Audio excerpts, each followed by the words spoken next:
গুৱাহাটীত এনডিএৰ পঞ্চায়ত প্ৰতিনিধি সন্মিলন প্ৰায় ২৫,০০০ বিজয়ী প্ৰতিনিধিৰ উপস্থিতিত আয়োজন কৰা হ'ল বিধানসভা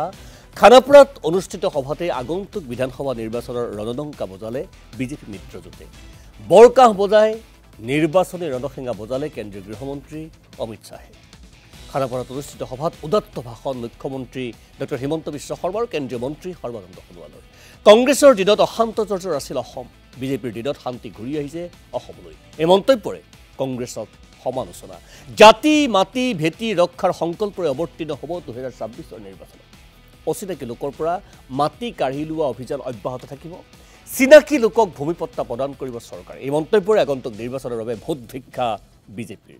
পঞ্চায়ত প্ৰতিনিধি আৰু পৰিয়ালৰ চিকিৎসা ব্যয় চৰকাৰে বহন কৰিব বুলি ঘোষণা মুখ্যমন্ত্ৰীৰ আগন্তুক বিধানসভা নিৰ্বাচনত বিজেপি মিত্ৰজোঁটে চৰকাৰ গঠন কৰিব বুলি হুংকাৰ বিজেপিৰ ৰাজ্যিক সভাপতি দিলীপ শইকীয়াৰ ১০০তকৈও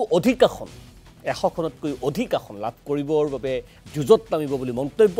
অসম গণ পৰিষদৰ সভাপতি অতুল বৰাই মোৰ প্ৰাণত অসমীয়াই মোৰ মনত ভাৰতীয়াই মোৰ তেজত অসমীয়াই মোৰ উশাহত ভাৰতীয়াই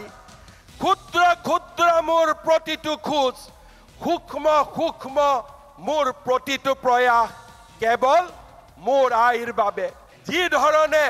নৰেন্দ্ৰ মোদী ডাঙৰীয়াই পাকিস্তানক উচিত শিক্ষা দিছে আমিও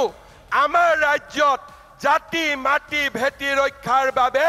আমি নিৰন্তৰ কাম কৰি যাম চিনাকিক মাটি দিম অচিনাকি মানুহৰ পৰা শেষ টুকুৰা মাটি কাঢ়ি নানালৈকেও আমি ক্ষান্ত হৈ বহি নাথাকিম পঞ্চায়তৰ সকলো স্তৰৰ প্ৰতিনিধি আৰু তেওঁলোকৰ পৰিয়ালৰ চিকিৎসাৰ খৰচ সম্পূৰ্ণ বিনামূল্যভাৱে বহন কৰিব